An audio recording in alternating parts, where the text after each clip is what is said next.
ॐ नीलाञ्जनसमाभासं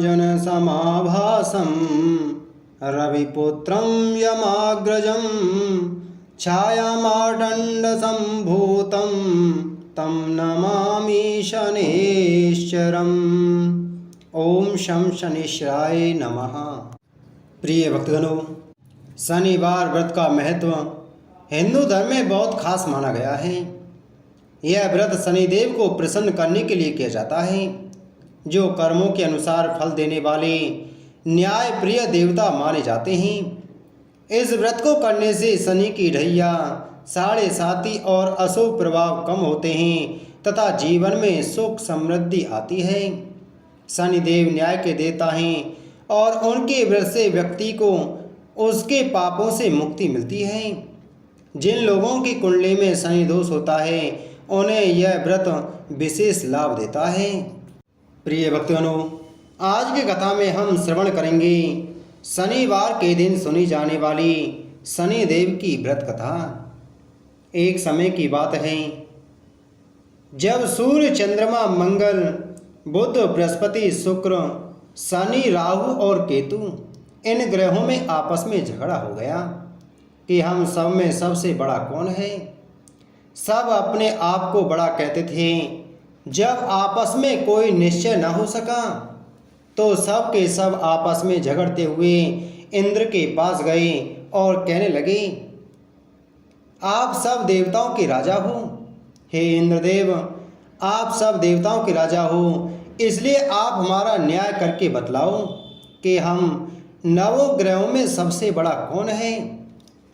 राजा इंद्र इनका प्रश्न सुनकर घबरा गए और कहने लगे कि मुझ में यह सामर्थ्य नहीं है जो किसी को बड़ा या छोटा बतलाऊं। मैं अपने मुख से कुछ नहीं कह सकता हूं। हाँ, एक उपाय हो सकता है। इस समय इस पृथ्वी पर राजा विक्रमादित्य दूसरों के दुखों का निवारण करने वाला है, इसलिए तुम सब मिलकर उन्हीं के पास जाओ, वही तुम्हारे दुखों का निवारण करेंगे। ऐसा वचन सुनकर सभी ग्रह देवता चलकर भूलोक में राजा विक्रमादित्य की सभा में जाकर उपस्थित हुए और अपना प्रश्न राजा के सामने रखा। राजा उनकी बात सुनकर बड़ी चिंता में पड़ गए कि मैं अपने मुख से किसको बड़ा और किसको छोटा बतलाऊं। जिसको छोटा बतलाऊंगा वही क्रोध करेगा। परंतु उनका झगड़ा निपटाने के लिए एक उपाय सोचा। उन्होंने सोना, चांदी, कांसा, पीतल, सीसा, रांगा, जस्ता, अभ्रक और लोहा, नवों धातुओं के 9 आसन बनवाए। सब आसनों को क्रम से, जैसे सोना सबसे पहले बिछाया गया और लोहा सबसे पीछे बिछाया गया। इसके पश्चात राजा ने सब ग्रहों से कहा कि आप सब अपने अपने सिंहासनों पर बैठिए। जिसका आसन सबसे आगे वह सबसे बड़ा और जिसका आसन सबसे पीछे वह सबसे छोटा, ऐसा जानिए। क्योंकि लोहा सबसे पीछे था और वह शनिदेव का आसन था, इसलिए शनिदेव ने समझ लिया कि राजा ने मुझको सबसे छोटा बना दिया है। इस पर शनिदेव को बड़ा क्रोध आया और कहा कि राजा, तू मेरे पराक्रम को नहीं जानता। सूर्य एक राशि पर 1 महीना, चंद्रमा 2.25 महीना 2 दिन, मंगल 1.5 महीना, बृहस्पति 13 महीने, बुध और शुक्र 1 महीने, परंतु मैं एक राशि पर 2.5 साल अथवा 7.5 साल तक रहता हूँ। बड़े बड़े देवताओं को भी मैंने भीषण दुख दिया है। राजन सुनो, राम जी को 7.5 आई और वनवास हो गया और रावण पर आई तो राम और लक्ष्मण ने सेना लेकर लंका पर चढ़ाई कर दी, रावण के कुल का नाश कर दिया। हे राजा, अब तुम सावधान रहना। राजा कहने लगा, जो कुछ भाग्य में होगा देखा जाएगा। उसके बाद अन्य ग्रह तो प्रसन्नता के साथ चले गए, परंतु शनिदेव बड़े क्रोध के साथ वहां से सिधारे। कुछ काल व्यतीत हो जाने पर जब राजा को 7.5 की दशा आई तो शनिदेव घोड़ों के सौदागर बनकर अनेक सुंदर घोड़ों के सहित राजा की राजधानी में आए। जब राजा ने सौदागर के आने की खबर सुनी तो अश्वपाल को अच्छे अच्छे घोड़े खरीदने की आज्ञा दी। अश्वपाल ऐसी अच्छी नस्ल के घोड़े देखकर और उनका मूल्य सुनकर चकित हो गया और तुरंत ही राजा को खबर दी। राजा उन घोड़ों को देखकर एक अच्छा सा घोड़ा चुनकर सवारी के लिए चढ़ा। राजा के घोड़े पर पीठ पर बैठते ही घोड़ा जोर से भागा। घोड़ा बहुत दूर एक बड़े जंगल में जाकर राजा को छोड़कर अंतर्ध्यान हो गया।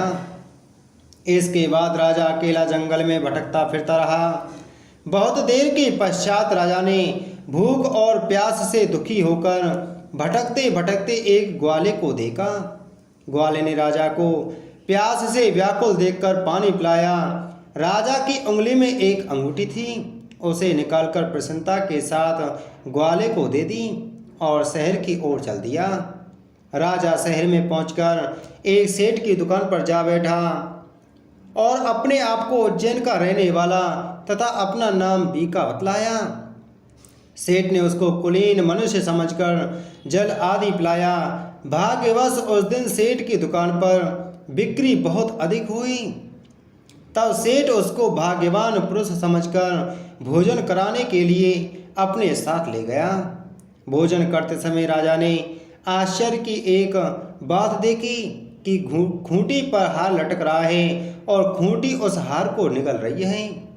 भोजन के पश्चात कमरे में आने पर जब सेठ को कमरे में हार न मिला तो सबने यही निश्चय किया कि सिवाय बीका के और कोई इस कमरे में नहीं आया, अतः अवश्य हार उसी ने चोरी की है। परंतु बीका ने हार लेने से मना कर दिया। इस पर 5-7 आदमी इकट्ठा होकर उसको फौजदार के पास लाए। फौजदार ने उसको राजा के सामने उपस्थित कर दिया और कहा कि यह आदमी तो भला प्रतीत होता है, चोर मालूम नहीं होता, परंतु सेठ का कहना है कि इसके सिवाय और कोई घर में आया ही नहीं, अवश्य ही इसी ने चोरी की है। तब राजा ने आज्ञा दी कि इसके हाथ पैर काटकर चौरंगा किया जाए। राजा की आज्ञा का तुरंत पालन किया गया और बीका के हाथ पैर काट दिए गए। इस प्रकार कुछ काल व्यतीत होने पर एक तेली उसको अपने घर ले गया और कोलू पर उसको बिठा दिया। बीका उस पर बैठा हुआ जुबान से बैल हाँकता रहा। शनि की दशा समाप्त हो गई और एक रात को वर्षा ऋतु के समय वह मल्हार राग गाने लगा। उसका गाना सुनकर उस शहर के राजा की कन्या उस राग पर मोहित हो गई और दासी को खबर लेने को भेजा कि शहर में कौन गा रहा है। दासी सारे शहर में फिरती फिरती क्या देखती है कि तेली के घर में चौरंगिया राग गा रहा है। दासी ने महल में आकर राजकुमारी को सब वृतांत सुना दिया। बस उसी क्षण राजकुमारी ने अपने मन में यह प्रण कर लिया, चाहे कुछ हो मैं इस चौरंगिया के साथ विवाह करूंगी। प्रातःकाल होते ही जब दासी ने राजकुमारी को जगाना चाहा तो राजकुमारी अनशन व्रत लेकर पड़ी रही। तब दासी ने रानी के पास जाकर राजकुमारी के न उठने का वृतांत कहा। रानी ने तुरंत ही वहां पर आकर राजकुमारी को जगाया और उसके दुख का कारण पूछा। तो राजकुमारी ने कहा कि माताजी, मैंने यह प्रण कर लिया है कि तेली के घर में जो चौरंगिया है उसी के साथ विवाह करूंगी। माता ने कहा, पगली, यह क्या बात कर रही है? तुझको किसी देश के राजा के साथ विवाह हो जाएगा। कन्या कहने लगी कि माताजी, मैं अपना प्रण कभी नहीं तोड़ूंगी। माता ने चिंतित होकर यह बात राजा को बताई।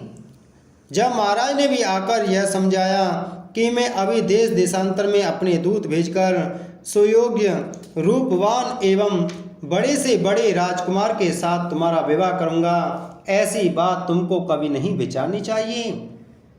कन्या ने कहा, पिताजी, मैं अपने प्राण त्याग दूंगी परंतु दूसरे से विवाह नहीं करूंगी। इतना सुनकर राजा ने क्रोध से कहा, यदि तेरे भाग्य में ऐसा ही लिखा है तो जैसी तेरी इच्छा हो वैसा ही कर। राजा ने तेरी को बुलाकर कहा कि तेरे घर में जो चौरंगिया है उसके साथ में अपनी कन्या का विवाह करना चाहता हूँ। तेली ने कहा कि यह कैसे हो सकता है? कहाँ आप हमारे राजा और कहाँ मैं एक नीच तेली। परंतु राजा ने कहा कि भाग्य के लिखों को कोई नहीं टाल सकता। अपने घर जाकर विवाह की तैयारी करो। राजा ने उसी समय तोरण और बंदरवान लगवाकर अपनी राजकुमारी का विवाह चौरंगिया बना विक्रमादित्य के साथ कर दिया। रात्रि को जब विक्रमादित्य और राजकुमारी महल में सोई तो आधी रात के समय शनिदेव ने विक्रमादित्य को स्वप्न दिया कि राजा, कहो मुझको छोटा बतलाकर तुमने कितना दुख उठाया। राजा ने क्षमा मांगी। शनिदेव ने प्रसन्न होकर विक्रमादित्य को हाथ पैर दिए। तब राजा ने कहा, महाराज मेरी प्रार्थना स्वीकार करें कि जैसा दुख आपने मुझे सौंप दिया है ऐसा और किसी को ना दें। शनिदेव ने कहा कि तुम्हारी यह प्रार्थना स्वीकार है। जो मनुष्य मेरी कथा सुनेगा या कहेगा उसको मेरी दशा में कभी किसी प्रकार का दुख नहीं होगा, और जो नित्य ही मेरा ध्यान करेगा या चींटियों को आटा डालेगा उसके सब मनोरथ पूर्ण होंगे। इतना कहकर शनिदेव अपने धाम को चले गए। राजकुमारी की आँख खुली और उसने राजा के हाथ पांव सही सलामत देखे तो आश्चर्य को प्राप्त हुई। उसको देखकर राजा ने अपना समस्त हाल कहा कि मैं उज्जैन का राजा विक्रमादित्य हूँ। यह बात सुनकर राजकुमारी अत्यंत प्रसन्न हुई। प्रातःकाल राजकुमारी से उसकी सखियों ने पूछा तो उसने अपने पति का समस्त वृत्तांत कह सुनाया। तब सबने प्रसन्नता प्रकट की और कहा कि ईश्वर ने आपकी मनोकामना पूर्ण कर दी। जब उस सेठ ने यह बात सुनी तो वह विक्रमादित्य के पास आया और राजा विक्रमादित्य के पैरों पर गिरकर क्षमा मांगने लगा कि आप पर मैंने चोरी का झूठा दोष लगाया, अतः आप मुझको जो चाहे दंड दें। राजा ने कहा, मुझ पर शनिदेव का कोप था, इसी कारण यह सब दुख मुझको प्राप्त हुआ, इसमें तुम्हारा कोई दोष नहीं। तुम अपने घर जाकर अपना कार्य करो। सेठ बोला कि मुझे तभी शांति होगी जब आप मेरे घर चलकर प्रीतिपूर्वक भोजन करोगे। राजा ने कहा कि जैसी आपकी मर्जी हो वैसा ही करें। सेठ ने अपने घर जाकर अनेक प्रकार के सुंदर भोजन बनवाए और राजा विक्रमादित्य को प्रीति भोज दिया। जिस समय विक्रमादित्य भोजन कर रहे थे एक अत्यंत आश्चर्य की बात सबको दिखाई दी। जो खूंटी पहले हार निगल गई थी वह अब हार उगल रही है। जब भोजन समाप्त हो गया तो सेठ ने हाथ जोड़कर बहुत सी मौर्य राजा को भेंट की और कहा कि मेरे श्रीकंबर नामक एक कन्या है, उसका प्राणी ग्रहण आप करें। इसके बाद सेठ ने अपनी कन्या का विवाह राजा के साथ कर दिया और बहुत सा दान दहेज आदि दिया। इस प्रकार कुछ दिनों तक वहाँ निवास करने के पश्चात विक्रमादित्य ने शहर के राजा से कहा कि अब मेरी उज्जैन जाने की इच्छा है। फिर कुछ दिन के बाद विदा लेकर राजकुमारी मनभावनी सेठ की कन्या श्रीकंबरी तथा दोनों जगह के दहेज में प्राप्त अनेक दास दासी रथ और पालकियों सहित विक्रमादित्य उज्जैन की तरफ चली। जब शहर के निकट पहुँचे और पुरवासियों ने राजा के आने का संवाद सुना तो समस्त उज्जैन की प्रजा आगवानी के लिए आई। तब बड़ी प्रसन्नता से राजा अपने महल में पधारे। सारे शहर में बड़ा भारी महोत्सव मनाया गया और रात्रि को दीपमाला की गई। दूसरे दिन राजा ने शहर में यह सूचना कराई कि शनिश्चर देवता सब ग्रहों में सर्वोपरि हैं।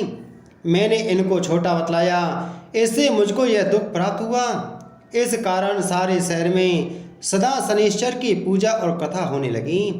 राजा और प्रजा अनेक प्रकार के सुख भोगती रही। जो कोई शनिश्चर की इस कथा को पढ़ता या सुनता है या दूसरों को सुनाता है, शनिदेव की कृपा से उसके सब दुख दूर हो जाते हैं। शनिवार की कथा को व्रत के दिन अवश्य पढ़ना या सुनना चाहिए।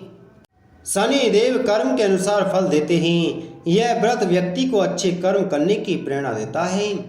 शनि व्रत करने से दीर्घकालिक रोग और मानसिक क्लेशों से मुक्ति मिलती है। व्रत करने से निर्णय लेने की क्षमता और न्यायप्रियता बढ़ती है। व्रत करने के लिए शनिवार के दिन प्रातःकाल स्नान आदि कर शुद्ध वस्त्र पहनने चाहिए। उसके बाद शनिदेव का काले तिल, काला वस्त्र, तेल, नीला फूल आदि से पूजन करना चाहिए। वहीं शनिदेव के सामने बैठ करके ओम शम शनिश्चराय नमः, ओम शम शनिश्चराय नमः यथाशक्ति या 108 बार मंत्र का जाप करना चाहिए। काले चने, उड़द की दाल, लोहे का दान करना चाहिए। शनि मंदिर में सरसों का तेल शनिदेव के ऊपर चढ़ाना चाहिए। दिन भर उपवास रखना चाहिए। अगर आप दिन भर उपवास नहीं कर सकते हैं तो एक समय भोजन करना चाहिए। इसमें सात्विक भोजन करना चाहिए और शाम को पीपल के वृक्ष के नीचे दीपक जलाकर परिक्रमा जरूर करनी चाहिए। शनिवार का व्रत करने से धन संपत्ति में वृद्धि होती है, नौकरी व्यवसाय में तरक्की होती है, न्यायिक मामलों में विजय होती है, घर में शांति और रोगों से रक्षा होती है, मानसिक शांति और आध्यात्मिक उन्नति की प्राप्ति होती है। इसीलिए इन सभी विपत्तियों से छुटकारा पाने के लिए और अपनी मनोकामना पूर्ण करने के लिए शनिवार का व्रत जरूर करना चाहिए। शनिदेव समस्त परेशानियों को दूर करते हैं और व्यक्ति की सभी इच्छाओं को पूरी करते हैं। बोलो शनिदेव भगवान की जय।